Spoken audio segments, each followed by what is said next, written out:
You know what they say about working the graveyard shift at a nuclear power plant? They say it's the quietest job in the world. They say nothing ever happens between midnight and 6 a.m. They say you just sit there, monitor the readings, and collect your paycheck. They lied. My name is Marcus, and for the past 3 years, I've been a night shift operator at the Riverside Nuclear Facility in upstate New York. What I'm about to tell you happened 6 months ago, and I'm still not sure if I should be sharing this story. But after what I witnessed, after what I learned about Protocol Midnight, I think people deserve to know the truth. Before we dive into this nightmare, I need you to do me a favor. Hit that subscribe button and ring the notification bell, because stories like this one don't stay buried forever, and you're going to want to hear what happens next. Trust me on this one. Let me paint you a picture of the Riverside facility. It's a sprawling complex built in the 1970s, sitting on over 200 acres of heavily wooded land. The main reactor building towers over everything else like a concrete monument to human ambition. During the day, it bustles with hundreds of workers, engineers, technicians, security personnel, maintenance crews. But at night, it becomes something else entirely. The night shift skeleton crew consists of exactly 12 people. 4 security guards patrolling the perimeter, 2 maintenance technicians for emergencies, 1 supervisor who usually sleeps in his office, 3 control room operators, and 2 roving inspectors who check the facility every hour. I was one of those control room operators. Now, before you start thinking this is just another creepy workplace story, let me tell you about the rules they gave us on our first day. Every nuclear facility has standard operating procedures. That's nothing unusual. But Riverside had something extra, something they called the Night Protocol Handbook. The handbook was a thin black binder with about 30 pages of very specific instructions that only applied to the midnight shift. Our supervisor, a gruff man named Thompson, who'd been at the plant since it opened, handed it to each of us personally. He looked us dead in the eye and said, "Everything in this book is classified. You don't talk about it with day shift, you don't take it home, and you sure as hell don't ignore it." Let me read you some of these rules, because they're burned into my memory. Rule 1. If you hear the emergency siren between midnight and 3 a.m., do not respond unless you receive direct verbal confirmation from Control Room Alpha. The siren system has been known to malfunction during these hours. Rule 2.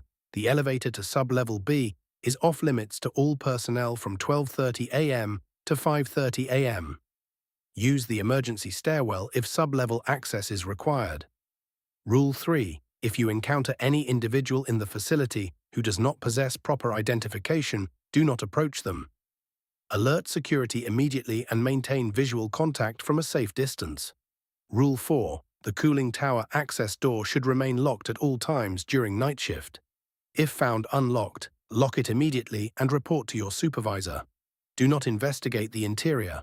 Rule 5. Any equipment readings that exceed normal parameters by more than 15% should be logged but not corrected unless explicitly authorized by a Level 7 administrator. And here's where it gets weird. There were about 20 more rules, each more oddly specific than the last. Don't use the bathroom on the 3rd floor between 2 and 3 a.m. Don't respond to knocking sounds coming from the reactor housing. If the lights in Corridor C flicker in groups of 7, immediately evacuate that section. Most of us laughed about it initially.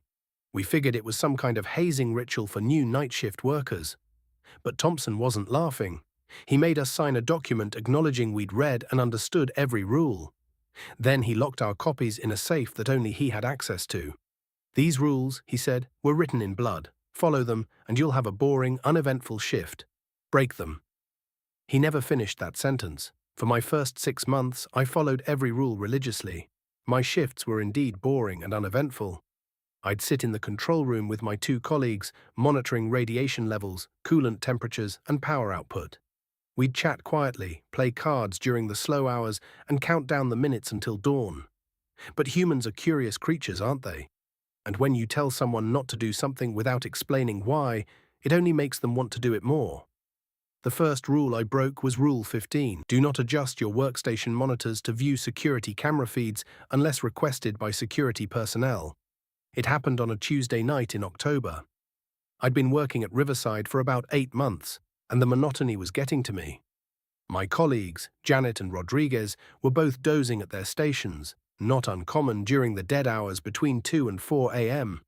I was wide awake, wired on coffee and boredom.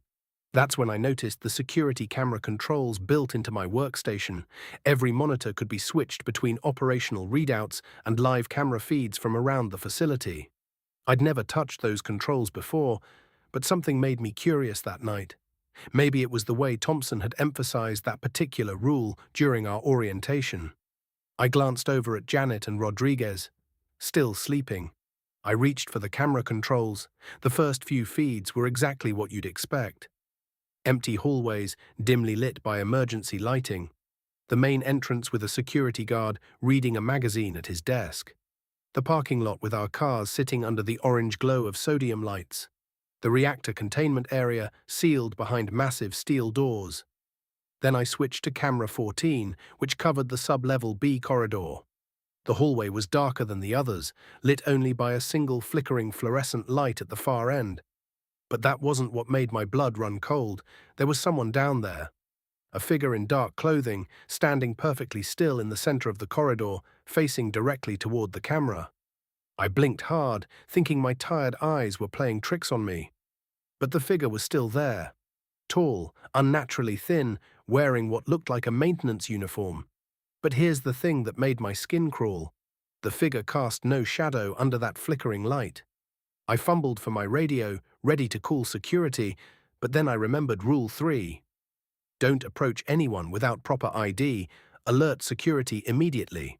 Maintain visual contact. I was following protocol, sort of. But as I reached for the radio, the figure moved. Not walked, moved. One moment it was standing in the center of the corridor, the next it was pressed against the camera, filling the entire screen. I could see its face, pale and gaunt, with eyes that seemed to reflect the camera's infrared illumination like an animal's. And it was smiling. I jerked backward so hard I nearly fell out of my chair. My sudden movement woke Janet, who looked at me with concern. "You okay, Marcus? You look like you've seen a ghost." I quickly switched the monitor back to the operational readouts, my hands shaking. "Yeah, just dozed off for a second. Weird dream." But I couldn't shake what I'd seen. For the rest of that shift, I kept glancing at the camera controls, wanting to look again, but terrified of what I might see. When 6 a.m. finally arrived and the day shift took over, I practically ran to my car. That should have been the end of it. I should have learned my lesson, followed the rules, and never touched those camera controls again. But you know what they say about curiosity and cats. The next week, I broke Rule 11. Do not investigate unexplained sounds coming from the machinery areas after midnight. It was around 1:30 a.m. when we heard it. A rhythmic banging sound echoing through the control room walls. Bang, bang, bang, like someone hammering metal in a steady, deliberate pattern. Rodriguez sat up at his station. "What the hell is that?" Janet checked her readings. "Everything's normal on my end. Could be thermal expansion in the pipes." But I knew what thermal expansion sounded like, and this wasn't it. This was purposeful, almost like a coded message. Bang, bang, pause. Bang, pause, bang. "I should go check it out," I said, already standing up. "Marcus, no." Janet's voice was sharp. "You know the rules." But the sound was driving me crazy. It continued for 20 minutes, that same irregular pattern echoing from somewhere deep in the facility's machinery levels. Finally, I couldn't take it anymore. "I'm just going to take a quick look. I'll stay on radio contact." Before Janet or Rodriguez could stop me, I grabbed a flashlight and headed for the door. The machinery levels were a maze of pipes, pumps, and cooling equipment. The sound was definitely coming from down here, echoing off the concrete walls and making it difficult to pinpoint the source. I followed it deeper into the complex, past equipment I didn't recognize, through corridors that seemed to stretch on forever. That's when I realized I was lost. I'd been working at Riverside for 8 months, and I thought I knew the layout pretty well. But I was standing in a section of the facility I'd never seen before. The pipes here were older, covered in rust and strange stains. The lighting was dimmer, and the air had a metallic taste that made my mouth dry. The banging had stopped. I tried my radio. "Control room, this is Marcus. Think I'm in sub-level C. Static. Janet, Rodriguez, can you hear me?" More static. I started retracing my steps, but every corridor looked the same in the dim emergency lighting. Left again, nothing looked familiar. And then I noticed something that made my stomach drop. The pipes down here weren't just old and rusty, they were marked with symbols I didn't recognize. Not standard industrial markings, but strange geometric patterns etched directly into the metal. Some looked almost like letters, but from no alphabet I'd ever seen. As I examined one of these symbols more closely, my flashlight beam caught something moving at the far end of the corridor. I swung the light toward it, but whatever I'd seen was gone.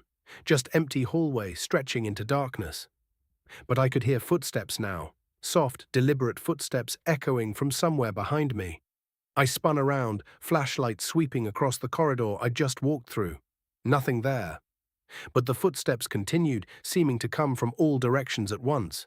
Multiple sets of feet, walking in perfect synchronization. That's when I ran. I don't remember much about getting back to the control room. Just flashes of corridors and staircases, the beam of my flashlight dancing wildly as I stumbled through the darkness. When I finally burst through the control room door, Janet and Rodriguez were staring at me in shock. "Where the hell have you been?" Rodriguez demanded. "You've been gone for 3 hours." 3 hours? It had felt like 20 minutes at most. "I got lost in the machinery levels," I said, trying to catch my breath. "My radio wasn't working." "Your radio's been broadcasting static for the past hour," Janet said. "We almost called security." I looked at the clock on the wall. 4:47 a.m. She was right. 3 hours had somehow vanished from my memory. That's when I noticed something else. My clothes were covered in a fine, chalky dust, and there was a symbol drawn on my hand in the same chalk-like substance. One of those strange geometric patterns I'd seen on the pipes. I scrubbed it off in the bathroom sink, but I could swear I felt it burning my skin for hours afterward. If you're enjoying this story so far, make sure to smash that like button and let me know in the comments if you've ever experienced something similar at your workplace. Trust me, I'm just getting started. The breaking point came 3 weeks later. By then, I'd broken several more rules from the Night Protocol Handbook, each incident stranger than the last. I'd seen more figures on the security cameras, heard voices calling my name from empty corridors, and discovered rooms that weren't on any floor plan I'd ever seen.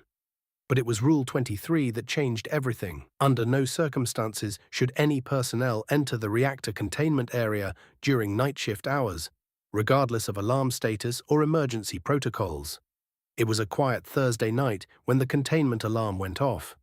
Not the general emergency siren. This was something else, a low, warbling tone that seemed to vibrate through the walls and into our bones. Janet checked her station. "Radiation levels are normal, coolant temperatures fine. What's triggering the alarm?" Rodriguez was frantically cycling through diagnostic screens. "I can't find any system malfunctions. Everything looks normal." But the alarm kept wailing, and the sound was driving us all to the edge of panic. I'd never heard this particular alarm before, and according to my training, any containment alarm required immediate investigation. "I have to go check it out," I said, reaching for the radiation detector. "Absolutely not." Janet grabbed my arm. "You know the rule. Nobody goes into containment during night shift. But if there's an actual emergency, then the day shift can deal with it in 2 hours." But the alarm was getting louder, and I could swear I heard something else underneath it. Voices calling out in distress. I shook off Janet's grip. People could be in danger. Before either of them could stop me, I grabbed the emergency access card and headed for the containment area. The massive steel doors to reactor containment required 2-person authorization during day shift, but the emergency protocols overrode that requirement. I swiped the access card, placed my hand on the biometric scanner, and the doors slowly slid open with a deep mechanical rumble. The containment area was a cathedral of technology. The reactor vessel rose like a metal mountain in the center of the chamber, surrounded by a maze of pipes, cables, and monitoring equipment. But something was wrong with the lighting. Instead of the bright white illumination I expected, the chamber was bathed in a deep red glow. And I could see where the voices were coming from. There were people in the chamber, dozens of them, all wearing the same dark maintenance uniforms I'd seen on the security camera. They were standing in perfect formation around the reactor vessel, their backs to me, completely motionless. The alarm suddenly stopped. In the silence that followed, I could hear something else, a low humming sound, like a choir singing in a language I didn't understand. It was coming from the people around the reactor. I took a step forward and every single one of them turned to look at me in perfect unison. Their faces were pale and gaunt, just like the figure I'd seen on the camera. But their eyes were completely black, reflecting the red light like dark mirrors. And they were all smiling the same cold, empty smile. One of them spoke, but its voice came from all of them at once, a chorus of identical tones that seemed to bypass my ears and speak directly into my brain. "Welcome, Marcus. We've been waiting for you." I stumbled backward toward the exit, but the doors had already sealed shut behind me. The biometric scanner was dark, completely unresponsive. "Don't be afraid," the voices continued. "You've been chosen. You've broken the rules, stepped outside the boundaries. You've proven yourself worthy." "Of what?" I managed to croak. The figures began moving toward me, their movements perfectly synchronized, like a choreographed dance. As they got closer, I could see that their skin had a translucent quality, as if they weren't quite solid. "The facility has needs," they said, "requirements that go beyond the simple generation of electricity. The reactor doesn't just split atoms, Marcus. It opens doors, creates pathways. And those pathways require—" I pressed myself against the sealed doors, feeling the cold steel against my back. "I don't understand. The rules exist to protect the unworthy. But you've chosen to look beyond the rules, to see what lies beneath. The true purpose of this facility." One of the figures reached out toward me, and I could see through its translucent fingers to the reactor vessel beyond. "Join us, Marcus. Become part of the real night shift." That's when I remembered something Thompson had told us during orientation, something I'd dismissed as a joke. "These walls are thick," he'd said, "but they're not just for radiation shielding. Sometimes they need to keep other things in." I pulled out my emergency radio, praying it would work. "Mayday, this is Marcus in reactor containment. I need immediate assistance." The figures paused, their synchronized movement faltering for the first time. "Control room, respond." Static, then Janet's voice, weak but audible. "Marcus, where are you? We lost you on the monitors 20 minutes ago." 20 minutes. I'd been in here for maybe 3 minutes. "I'm trapped in containment. The doors are sealed and there are people in here." "That's impossible," Rodriguez's voice cut in. "Containment has been sealed since yesterday's maintenance. Nobody's in there." I looked around the chamber. The figures were gone. The red lighting had returned to normal white illumination. I was alone with the reactor vessel, exactly as I should be. But on the floor where the figures had been standing, I could see footprints in the dust. Dozens of them, arranged in that same perfect formation. The doors opened behind me with a soft hiss. I ran. Back in the control room, Janet and Rodriguez were staring at me with expressions of deep concern. "You look terrible," Janet said. "What happened in there?" The alarm stopped. False alarm, I guess. But Rodriguez was frowning at his monitor. Rodriguez was frowning at his monitor. "Marcus, according to the logs, you were in containment for 47 minutes. The radiation exposure readings are concerning." I looked at the clock. 3:22 a.m. If I'd only been in there for a few minutes, how had nearly an hour passed? "Run a full decontamination protocol," Janet said, her voice tight with worry.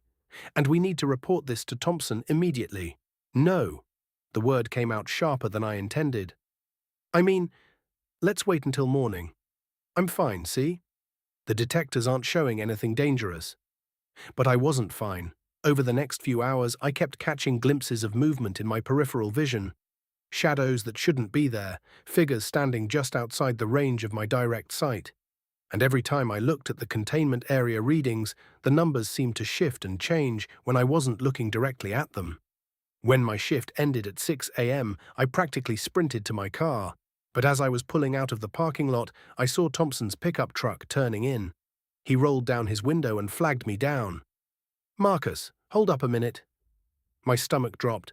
Had Janet or Rodriguez called him after all? Thompson pulled up next to my car, his weathered face serious. "We need to talk." "Not here." "Meet me at Eddie's diner in town. 20 minutes." Eddie's Diner was one of those all-night places that catered to shift workers and insomniacs. At 6:30 in the morning, it was nearly empty, except for a few truckers and an old man nursing coffee at the counter. Thompson was already in a corner booth when I arrived, 2 cups of coffee waiting. "Sit down, son." His voice was gentler than usual, almost fatherly. "You look like hell." I slumped into the booth across from him. "If this is about the containment incident, it's not about that." "Well, not just about that." He leaned forward, lowering his voice. "Marcus, how many rules have you broken?" The question caught me off guard. "What?" "From the Night Protocol Handbook. How many rules have you broken in the past few months?" I wanted to lie, to tell him I'd followed every rule to the letter. But something in his eyes told me he already knew the truth. "Several," I admitted. Thompson nodded slowly. "I figured. The facility has ways of letting me know when the rules get bent. And you, son, have been bending them like a pretzel. Are you going to fire me?" "Fire you?" Thompson actually chuckled. "Marcus, do you have any idea why those rules exist?" "To keep us safe?" "That's part of it. But it's more complicated than that." He took a long sip of his coffee, seeming to choose his words carefully. "How much do you know about the history of the Riverside facility?" "Built in the 70s, came online in 78, standard PWR reactor design." "Standard." Thompson shook his head. "Son, there's nothing standard about Riverside. Do you know what was here before they built the plant?" I shrugged. "Farmland, a research facility, government black site, operational from 1952 to 1971. Officially, it never existed. Unofficially, well, let's just say they were working on projects that would make your hair stand on end." Thompson pulled out his phone and showed me a grainy black and white photograph. It showed the same area where the plant now stood, but instead of the reactor building, there was a cluster of unmarked concrete structures. "Project Midnight Protocol," he continued. "They were experimenting with something they called dimensional interface technology, trying to open doorways to other places." The coffee in my stomach suddenly felt like acid. Other places? Parallel dimensions, alternate realities, call it whatever you want. The point is, they succeeded. Too well, as it turned out. By 1969, they were reporting containment breaches. Things coming through that shouldn't exist in our world. Thompson showed me another photo, this one showing what looked like massive scorch marks around the facility. The official story is that there was a chemical explosion in 1971. Killed everyone on site, contaminated the area. But the real story is that they lost control of their experiments. The breaches became permanent. They couldn't close the doorways they'd opened. So they built a nuclear power plant on top of it. Clever, right? The radiation from the reactor creates a kind of interference that keeps the breaches stable but contained. As long as the plant operates normally, the doorways stay locked. But at night, when the power load drops and the background radiation fluctuates, they become active again. Exactly. That's why we have the Night Protocol rules. Every single rule is designed to prevent accidental interaction with what's on the other side of those doorways. I thought about the figures I'd seen, their translucent skin and black eyes. The people in containment. They're not people, are they? "Echoes," Thompson said, "imprints left behind by the original research team. They've been trapped between dimensions for over 50 years, trying to find a way back to our reality. And they want to use the reactor to do it." "Among other things, yes. The reactor vessel sits directly on top of the main breach point. If they could gain control of it, manipulate the power output in just the right way." He shrugged. "Let's just say it would be very bad for everyone within about a 100-mile radius." I felt sick. How many people know about this? Officially, me, the plant director, and maybe 3 people at the Nuclear Regulatory Commission. Unofficially, every night shift worker figures out pieces of it eventually. That's why the turnover rate is so high. Most people quit after a few months of weird experiences. But not everyone. Thompson's expression darkened. No, some people get recruited. They start breaking more and more rules, having more and more contact with the other side. Eventually, they stop coming to work entirely. We list them as resignations in the files. What really happens to them? I don't know, and I don't want to know. We sat in silence for a long moment, the weight of his revelations settling over me like a lead blanket. "So what happens now?" I asked finally. "That depends on you. You can quit, walk away, never look back. I'll put in your file that you resigned for personal reasons. Clean record, good references. Or you can stay, help us maintain the containment. But if you stay, you follow every rule in that handbook, no exceptions. One more breach of protocol, and you become a liability I can't afford to keep around." The choice should have been easy. Any sane person would have walked away, found a nice boring day job somewhere far from Riverside. But something kept me in that booth, staring into Thompson's weathered face. The other night shift workers, Janet and Rodriguez. Do they know? Janet's been here 2 years. She knows enough to follow the rules and not ask too many questions. Rodriguez is newer, still in the "this is all very weird but probably harmless" phase. Thompson leaned back in the booth.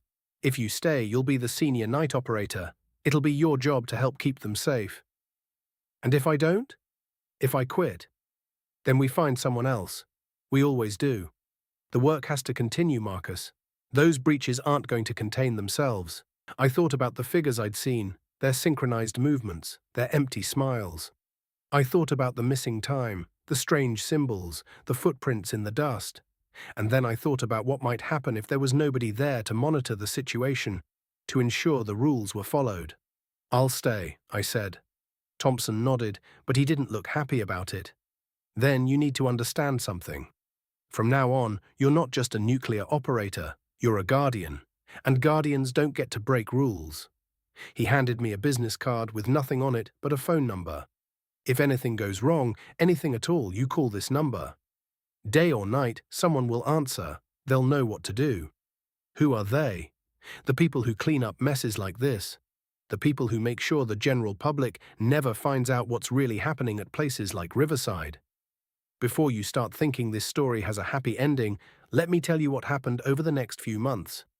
Because staying at Riverside, knowing what I now knew, changed everything. The first change was in how I saw my co-workers. Janet, with her careful adherence to protocol and her refusal to ask probing questions. Rodriguez, with his growing curiosity about the weird incidents that seemed to happen every night. And the day shift workers, going about their business, completely unaware of what lurked beneath their feet. The second change was in how I experienced the facility itself. Every shadow seemed deeper, every unexpected sound more ominous. The cameras I'd once used to spy on empty corridors now felt like windows into something I didn't want to see. And the rules became my Bible. But knowledge, as they say, is a dangerous thing. About 2 months after my conversation with Thompson, Rodriguez started asking more questions. "Marcus," he said during a quiet moment around 2 a.m., "have you ever noticed how the power fluctuations seem to follow a pattern? Like every night between 1 and 3, we get these tiny spikes that don't correlate with any external demand." I kept my eyes on my monitor. "Equipment aging, probably needs recalibration." "But that's just it. Maintenance checked all the sensors last week. They're working perfectly." He pulled up a graph on his screen. "Look at this. The spikes happen at almost exactly the same times every night. 1:17 a.m., 2:09 a.m., 2:35 a.m. I glanced at the pattern he was showing me, and my blood ran cold. The timing wasn't random at all. In fact, it corresponded exactly to the times when the original research facility had logged dimensional interface events back in the 1960s. "Rodriguez, drop it." "But don't you think it's weird? I mean, what if there's some kind of systematic malfunction we're not catching? What if—" I said drop it. He looked at me with hurt confusion. "Marcus, what's gotten into you lately?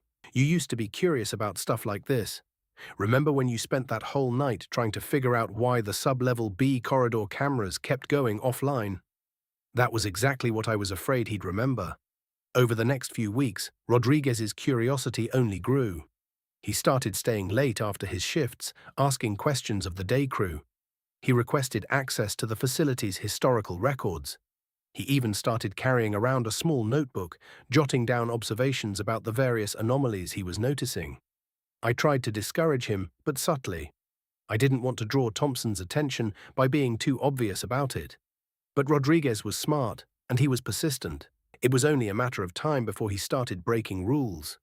The first one was Rule 7. Do not attempt to access any area of the facility without proper authorization codes. I caught him trying to jimmy the lock on a maintenance closet on sublevel A. When I asked him what he was doing, he showed me his notebook. He'd been tracking the power fluctuations for weeks, and he was convinced they were coming from somewhere in the sublevel areas. There's something down there, Marcus. I can feel it. Rodriguez, you need to stop this, now. Why? Aren't you telling me? That night, I called Thompson's emergency number. We have a problem, I said when he answered. 20 minutes later, Thompson was at the facility having what he called a career counseling session with Rodriguez in his office. I don't know exactly what was said, but Rodriguez came out of that meeting pale and shaky. He quit the next day. His replacement was a young woman named Sarah Chen, fresh out of nuclear engineering school and eager to prove herself. On her first night, I made sure to emphasize the importance of following all facility protocols to the letter. The rules exist for everyone's safety, I told her, no exceptions, no matter how arbitrary they might seem. She nodded earnestly. Of course, safety is always the top priority. But I could see the same curiosity in her eyes that had gotten Rodriguez in trouble. The same need to understand, to explore, to push boundaries. It was like looking at a younger version of myself, and that's when I realized the horrible truth about my situation. I wasn't just a guardian, keeping watch over interdimensional breaches and making sure the rules were followed. I was bait. Every night shift operator who showed too much curiosity, who broke too many rules, who got too close to the truth, they were being fed to something, used up, consumed. The facility needed curious people, willing to bend the rules and explore the unknown. Because every time someone broke a rule, every time someone made contact with the other side, it provided data. Information that someone, somewhere, was collecting and analyzing. Thompson had told me that rule breakers either quit or disappeared. But what if quitting wasn't really an option? What if the people who resigned were actually being transferred somewhere else to participate in experiments that made the original Midnight Protocol look tame? I started paying closer attention to the patterns. New night shift workers would arrive, work for 6 months to a year, start getting curious, and then suddenly decide to quit. But when I tried to contact former co-workers, their phone numbers were disconnected, their social media profiles deleted, their forwarding addresses leading nowhere. It was like they'd never existed at all. And now Sarah was showing all the same warning signs.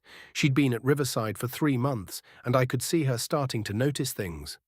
The way she lingered over certain readings, the questions she asked about facility history, the way she looked at the security camera controls when she thought I wasn't watching. I had a choice to make. I could report her growing curiosity to Thompson, knowing that it would probably lead to her resignation and whatever fate awaited rule breakers. Or I could try to protect her, try to keep her curiosity in check, and hope she learned to follow the rules without ever knowing why they existed. But there was a third option, one that had been growing in the back of my mind for weeks. I could break the biggest rule of all. Rule 27. Under no circumstances should any personnel attempt to document or communicate information about the Night Protocol to outside parties. I could tell someone. Not Thompson, not the mysterious people at the end of that emergency phone number, but someone on the outside, someone who could investigate, who could expose what was really happening at Riverside. That's why I'm telling you this story now, because 2 nights ago, Sarah Chen broke her first rule. She accessed the security cameras after midnight, just like I had almost a year ago. And she saw the same things I saw, the figures in the corridors, the impossible architecture, the symbols that shouldn't exist. When I confronted her about it, she had the same look in her eyes that I'd had. Excited, terrified, hungry for more. Last night she broke Rule 11 and went investigating strange sounds in the machinery levels. She was gone for 4 hours, came back covered in that same chalky dust, with no memory of where she'd been or what she'd done. Tonight is Friday, Sarah's working her shift right now, and I can see the curiosity burning in her like a fever. She keeps glancing at the containment area readings, at the security camera controls, at the locked door leading to sub-level B, and Thompson has been watching her more carefully lately, taking notes, making phone calls. I think Sarah has maybe one more week before she becomes a resignation statistic. So I'm breaking Rule 27. I'm telling you all this because maybe, if enough people know the truth, something can be done about it. Maybe someone with more courage than I have will investigate Riverside Nuclear Facility. Maybe someone will ask the right questions, demand the right answers, or maybe they'll just add my name to the list of people who never existed. If you work the night shift anywhere, a factory, a hospital, a security company, and you've been given rules that don't make sense, rules that seem designed to keep you away from certain areas or prevent you from asking certain questions, please be careful. Follow those rules. Don't let curiosity get the better of you like it did me. Because sometimes the things we're not supposed to see are hidden for very good reasons. And sometimes the people who make the rules aren't trying to control you. They're trying to protect you from something far worse than unemployment. But if you're watching this video, if you're hearing this story, then maybe there's still hope. Maybe the truth doesn't have to stay buried in government files and classified documents. Maybe people deserve to know what's really happening in places like Riverside.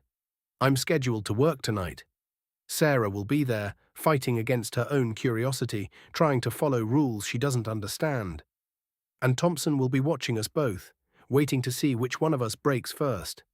By the time you see this video, one of three things will have happened. Either I'll have made it through another night, keeping Sarah safe and the rules intact, buying us both a little more time, or I'll have broken one rule too many and joined the long list of night shift workers who suddenly decided to resign and disappear. Or Sarah will have broken the rules despite my best efforts to stop her, and I'll have to watch another curious, intelligent, or Sarah will have broken the rules despite my best efforts to stop her, and I'll have to watch another curious, intelligent person get fed into whatever machine keeps running beneath Riverside Nuclear Facility. But there's a fourth possibility I haven't mentioned, one that terrifies me more than any of the others. What if I'm wrong about everything? What if Thompson was lying to me that morning at Eddie's diner? What if the Night Protocol rules aren't designed to contain interdimensional breaches, but to create them? What if every night shift worker who breaks the rules isn't being recruited or disappeared, but transformed into something else entirely? I've been thinking about this a lot lately, especially after what happened 3 nights ago. I was doing my routine security camera check. Yes, I still break Rule 15 regularly, but only to monitor for threats. When I noticed something odd about camera 12, which covers the main entrance, there was a figure standing outside the facility gates. Not unusual in itself, we occasionally get protesters or curiosity seekers. But this person wasn't moving. They were just standing there, perfectly still, facing the camera. I zoomed in for a better look, and my blood turned to ice. It was Rodriguez. The same Rodriguez who had quit 6 months ago after Thompson's career counseling session. He was wearing the same clothes he'd worn on his last day at work, standing in the exact same posture I'd seen him adopt hundreds of times during our shifts together. But something was wrong with his face. It was too pale, too smooth, like a photograph that had been overexposed. I grabbed my radio to call security, but before I could key the mic, Rodriguez moved. He turned his head toward the camera with that same mechanical precision I'd seen from the figures in containment, and he smiled. Then he walked through the gate. Not around it, not over it. Through it. Like it wasn't even there. I switched to the interior cameras, tracking his movement through the facility.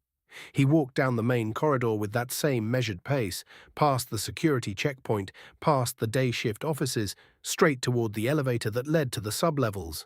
When he reached the elevator, he stopped and looked directly up at the camera. His smile widened, showing teeth that were too white, too perfect. Then he pressed the call button. The elevator arrived immediately, which should have been impossible. According to Rule 2, the sub-level elevator is off-limits from 12:30 to 5:30 a.m. The system should have been locked down. Rodriguez stepped into the elevator, turned to face the camera one last time, and mouthed a single word: soon. Then the doors closed, and he was gone. I spent the rest of that shift checking every camera in the facility, but I never saw him again. When I mentioned the incident to Thompson the next morning, he gave me a look that was equal parts concern and suspicion. Marcus, Rodriguez resigned 6 months ago. He moved back to California to be closer to his family. I know what I saw.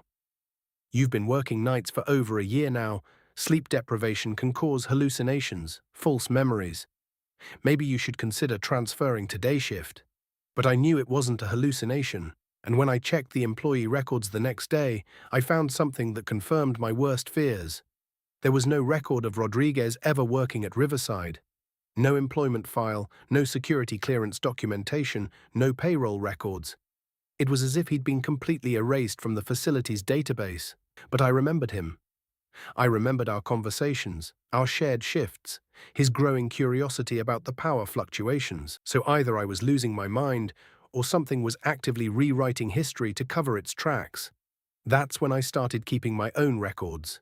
I began documenting everything, every strange incident, every rule violation, every new employee who showed signs of curiosity. I kept copies at home, in a safety deposit box, and uploaded encrypted files to multiple cloud storage services. If someone was trying to erase evidence of what was happening at Riverside, I was going to make that as difficult as possible. What I found was a pattern going back decades.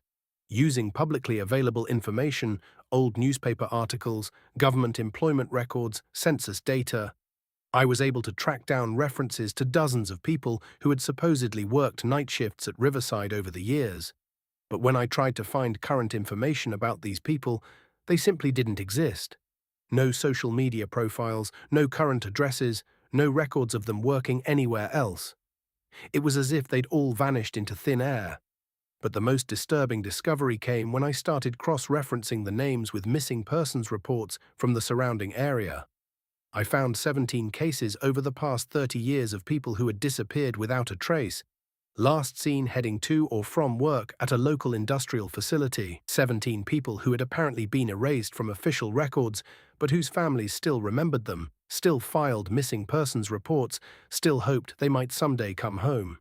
That's when I realized the true scope of what was happening at Riverside. This wasn't just about containing interdimensional breaches or protecting classified government research. This was something much larger, much more sinister. The facility was feeding on people, not just their lives, but their very existence, erasing them from reality itself as if they'd never been born. And I was next. I could feel it happening already. Little things at first, old friends not returning my calls, family members seeming confused when I mentioned shared memories, my own apartment starting to feel unfamiliar. It was subtle, gradual, but unmistakable. Whatever force controlled Riverside was slowly editing me out of the world. So I made a decision that probably sealed my fate. I decided to document everything I'd learned and share it with as many people as possible before I could be completely erased. That's this video you're watching right now. I recorded it 2 days ago in my apartment using every piece of recording equipment I could afford. I've uploaded copies to dozens of video platforms, social media sites, and file-sharing services. I've sent transcripts to journalists, paranormal investigators, nuclear safety regulators, and anyone else who might be interested in the truth about Riverside. If you're watching this, it means at least one copy survived whatever efforts they're making to suppress it. But here's the thing that really scares me. By the time you see this, I might not exist anymore to verify any of it. The Marcus who recorded this video, who worked at Riverside Nuclear Facility, who discovered the truth about the Night Protocol, might have been completely erased from reality. You might be watching the testimony of a ghost, so let me tell you what happened on my last night at Riverside, because I have a feeling it's going to be my last night anywhere. It was this past Tuesday, October 15th. Sarah had been showing increasing signs of curiosity over the past week, and I'd been doing everything I could to keep her focused on routine operations. But around 1:30 a.m., she made a comment that filled me with dread. "Marcus, I've been thinking about those power fluctuations Rodriguez mentioned before he quit. I pulled up the historical data, and there's definitely a pattern. It's like the facility is breathing." I tried to discourage her, but she was already deep in the same rabbit hole that had consumed Rodriguez, that had consumed me, that had probably consumed dozens of others over the years. "Sarah, please, just focus on the job. Monitor the readings, follow the protocols, don't ask questions you don't want answers to." But she looked at me with that same hungry curiosity I'd seen in my own reflection a year ago. "What aren't you telling me, Marcus? What's really going on here?" Before I could answer, the lights went out. Not just in the control room, but throughout the entire facility. Every monitor went dark, every system shut down, the emergency lighting failed. We were plunged into absolute darkness, and in that darkness I heard footsteps. Lots of them, coming from every direction at once. "Marcus," Sarah's voice was tight with fear. "What's happening?" I fumbled for my flashlight, but when I clicked it on, the beam revealed something that made my sanity crack a little more. The control room was full of people, dozens of them, standing in perfect formation, all wearing night shift uniforms, all staring at Sarah and me with those same black reflective eyes I'd seen in containment. But these weren't the translucent echoes I'd encountered before. These were solid, real, and I recognized every single face. Rodriguez was there, along with all the other night shift workers who had quit over the years.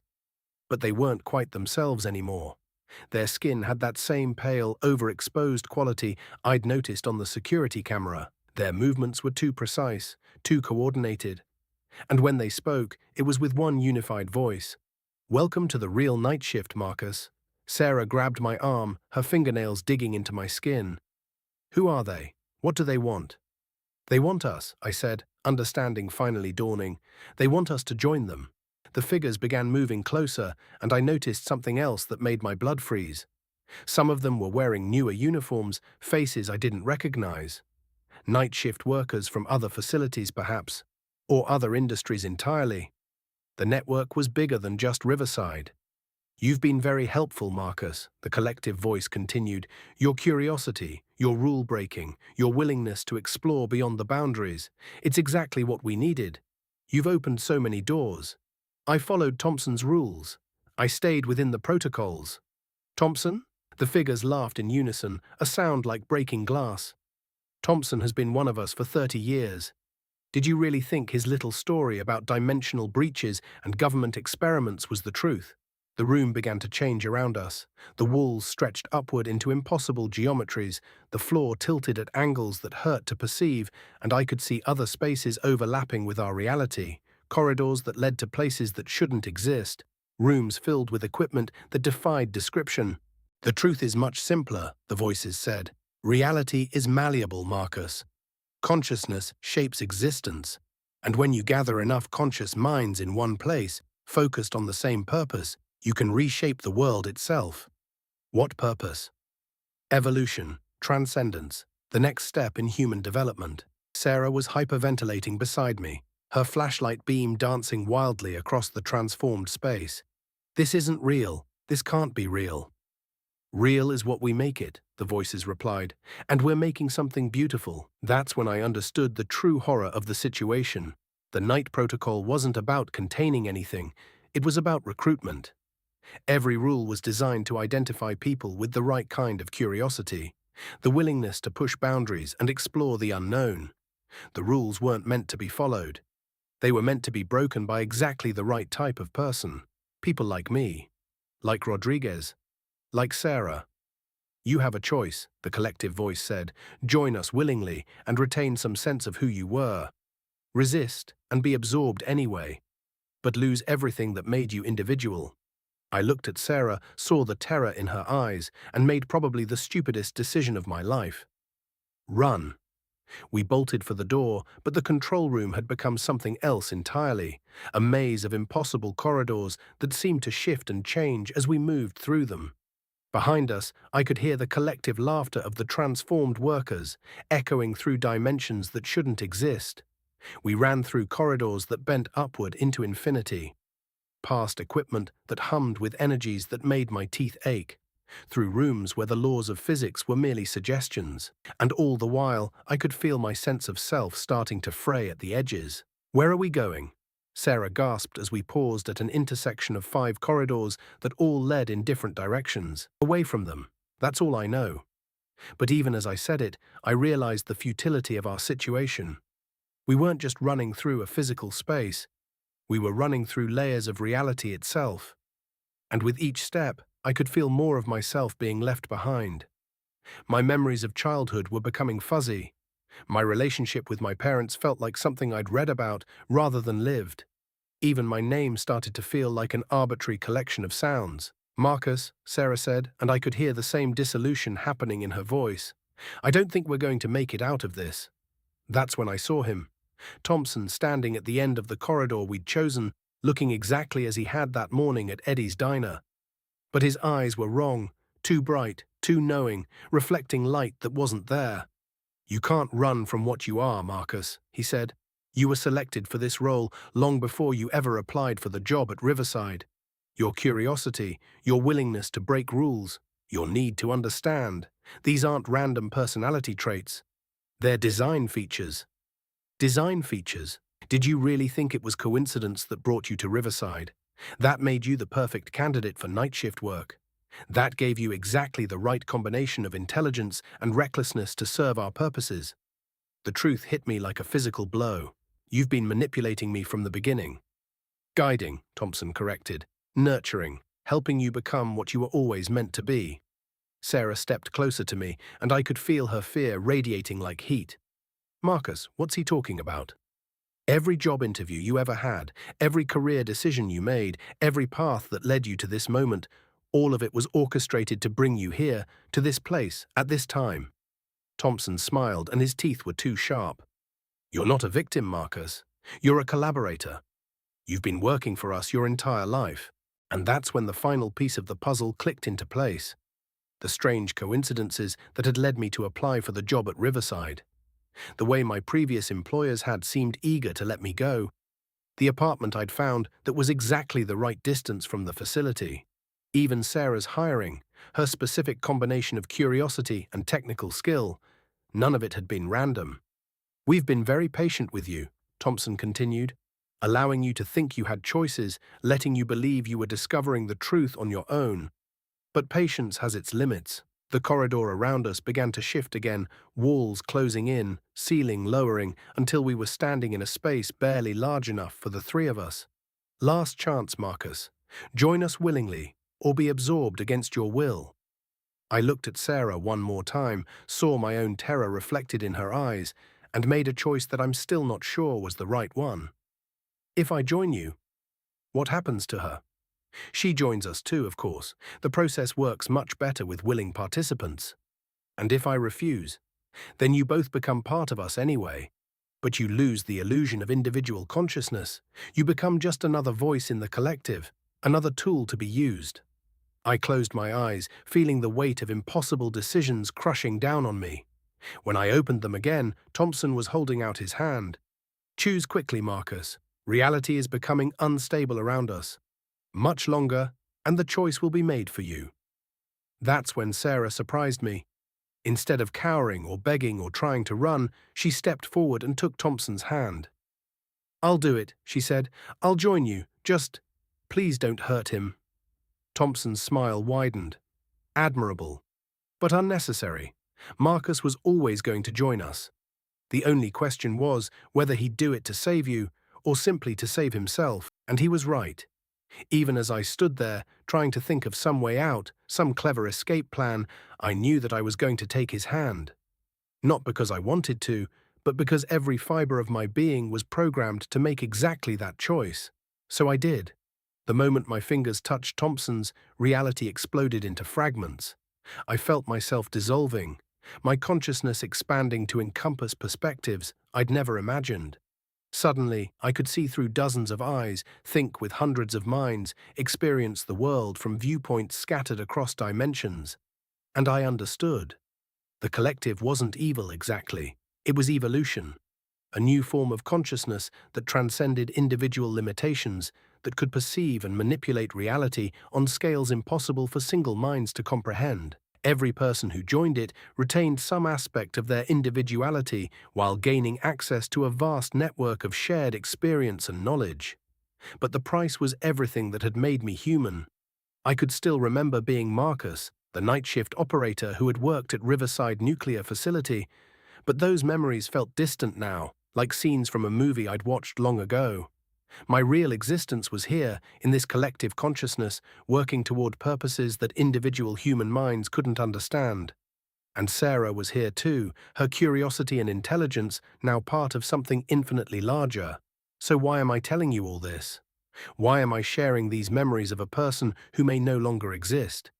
Because consciousness is strange, and identity is more fluid than most people realize. Even as part of the collective, some fragment of the original Marcus persists, some echo of individual will that rebels against the unified purpose. And that echo is using every resource available to it to warn you. If you work night shifts anywhere, pay attention to the rules you're given. If they seem arbitrary or overly specific, if they're designed to keep you away from certain areas or prevent certain activities, follow them absolutely. Don't let curiosity get the better of you like it did me. Don't think you're clever enough to safely explore the boundaries. Don't trust supervisors who seem to know more than they're telling you. And if you start noticing patterns in your workplace that don't make sense, if you start seeing